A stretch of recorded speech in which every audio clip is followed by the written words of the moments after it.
Halo, perkenalkan nama saya Dudi Armando Syanipat dari Fakultas Teknik, Departemen Teknik Geologi, Universitas Diponegoro dengan NIM 2110011912011.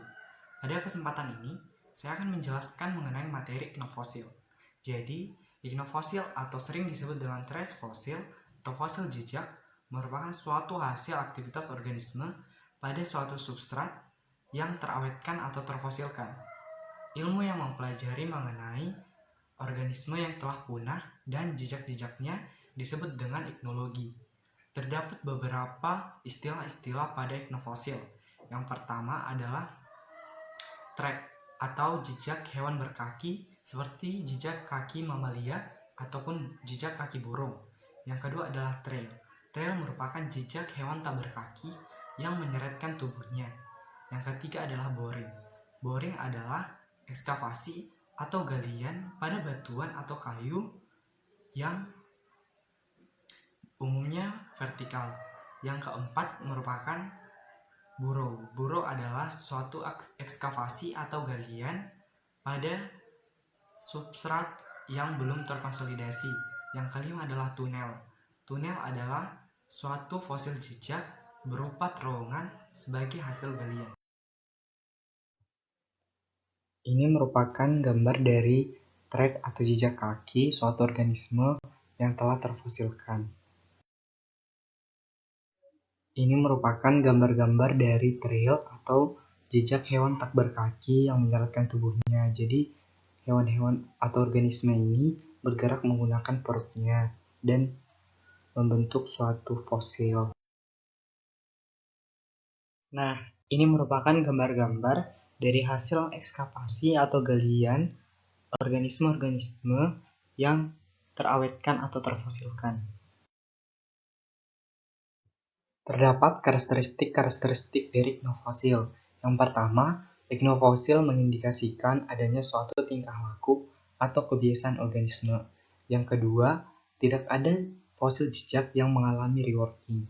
Yang ketiga, organisme yang sama bisa membentuk jejak berbeda tergantung substratnya. Begitu juga dengan satu jenis fosil jejak bisa dibuat oleh beberapa organisme. Nah, sehingga iknofosil sendiri tidak begitu relevan untuk penentuan umur, namun bisa dijadikan sebagai penentu lingkungan pengendapan. Selanjutnya, fosil jejak biasanya memiliki fasies spesifik, dan fosil jejak dipengaruhi oleh kondisi lingkungan. Selanjutnya ada klasifikasi iknofosil. Iknofosil berdasarkan tingkah lakunya atau behavior terbagi atas. Klasifikasi yang pertama yaitu Repechenia, merupakan jejak berpindah dari satu tempat ke tempat yang lain yang biasanya membentuk jejak yang relatif lurus atau melengkung tergantung bagaimana organisme itu bergerak.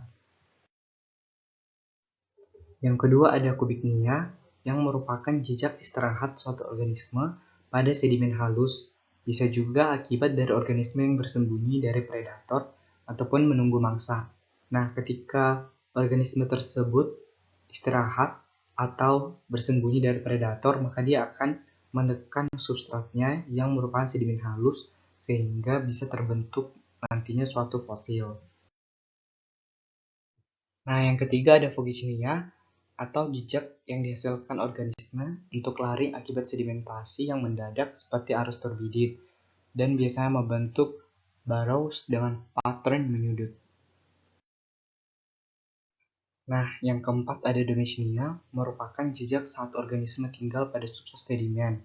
Dilakukan oleh hewan yang hidup secara infaunal atau hewan yang hidup pada substrat atau permukaan dari suatu sedimen tersebut. Nah, yang kelima ada Phoidicnia, yang merupakan jejak yang dihasilkan oleh organisme pada saat mencari makan di dalam substrat. Nah, ketika dia mau mencari makan, dia meninggalkan jejak-jejak yang kemudian terfosilkan.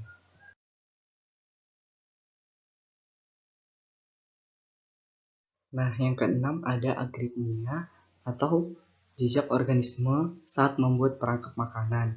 Nah, di mana suatu organisme akan membuat perangkap yang akan menangkap mangsa yang lebih kecil, sehingga terbentuk suatu lubang-lubang yang akan terfosilkan.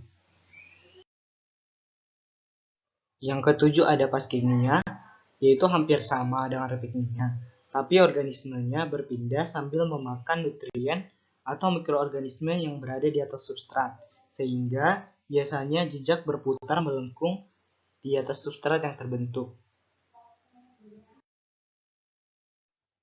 Nah, selanjutnya ada substrat dan preservasi iknofosil. Substrat itu adalah sedimen di mana fosil ditemukan. Semua fosil, termasuk fosil jejak atau iknofosil ini.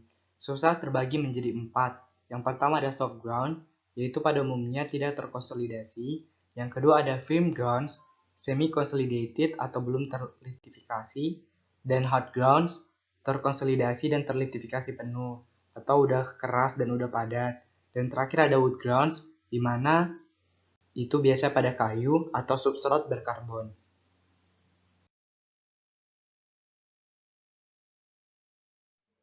Nah, sedangkan preservasi itu sendiri adalah melestarikan suatu iknofosil baik dengan merawat atau membuat iknofosil itu tetap ada. Faktor-faktor preservasi tersebut dapat berupa kondisi lingkungan. Nah, kondisi lingkungan ini merupakan satu faktor utama atau faktor yang penting dalam preservasi karena dengan adanya lingkungan yang mendukung untuk terbentuknya iknofosil itu dapat melestarikan atau merawat iknofosil itu tetap ada. Contohnya dalam lingkungan ada turbiditas, salinitas, energi arus, dan lain-lain. Selanjutnya ada substrat dan jenis organisme yang membentuk fosil jejak itu sendiri. Selanjutnya kita masuk ke iknovasies. Iknovasies adalah kumpulan dari beberapa iknofosil yang pembentukannya berdasarkan lingkungan yang sama. Jenis-jenis iknovasies. Yang pertama ada Tripanites iknovasies, terbentuk pada substrat yang terlitifikasi keseluruhan, seperti hard ground, pantai berbatu, dan reefs. Berbentuk U, silinder, bentuk air mata, dan berorientasi vertikal. Nah, yang kedua ada Teredolites iknovasies, yaitu terbentuk pada substrat kayu dan diproduksi oleh organisme laut seperti cacing kapal modern dan teredo. Yang ketiga ada Glossophonetes iknovasies, yaitu terbentuk pada woodground substrat, yaitu berupa lumpur yang terhidrasi, berbentuk U, silinder, bentuk air mata, dan berorientasi vertikal. Nah, yang keempat ada Scolytos iknovasies, berkembang pada lingkungan sedimen berpasir, garis pantai berpasir, shallow shelf, kipas laut dalam, dan slope basial, dan didominasi berbentuk silindris dan bentuk U. Yang kelima ada Silonecthnus iknovasies, yaitu terbentuk di daerah non-marin dan di daerah yang sangat dangkal, berbentuk Y atau U, berporos vertikal dengan terowongan horizontal. Contohnya, trek dan jejak serangga, reptil, mamalia, dan burung. Yang keenam ada Nereides iknovasies, yaitu terbentuk pada lingkungan laut dalam atau abisal dan terbentuk pada substrat pasiran sampai lempung. Nah, pada iknovasies ini, tingkat keragaman jumlah jejaknya tinggi, tapi kelimpahan jejak individunya rendah, dan dicirikan pada perputaran secara horizontal, dan jejak hewan yang berkoloni dan pola feeding dan dwelling menyatu.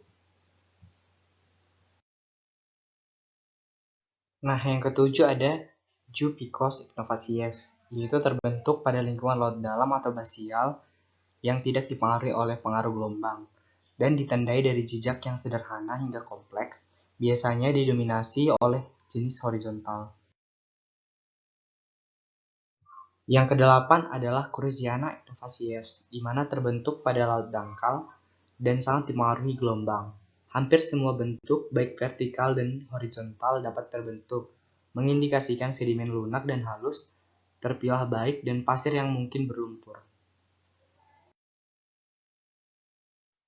Nah, yang terakhir ada Scoyenia iknovasies, yaitu keragaman jejak kumpulan fosilnya rendah, dan jejak yang diawetkan di fluvial dan endapan danau sedimen sering dijumpai di lanau dan pasir. Terdapat hubungan antara substrat dan distribusi Cnovasies, di mana setiap substrat memiliki distribusi Cnovasies yang berbeda-beda. Hal tersebut dipengaruhi oleh faktor-faktor yang membentuk Cnovasies itu. Nah, kita telah mempelajari mengenai iknofosil. Jadi, apa-apa aja sih fungsi mempelajari iknofosil? Ada beberapa. Yang pertama, korelasi stratigrafi. Yang kedua, interpretasi paleoekologi. Yang ketiga, interpretasi lingkungan pengendapan. Dan yang terakhir adalah interpretasi batimetri. Nah, cukup sekian pembahasan dari saya mengenai materi iknofosil. Apabila ada kesalahan dan kekurangan, saya minta maaf dan semoga berguna. Terima kasih.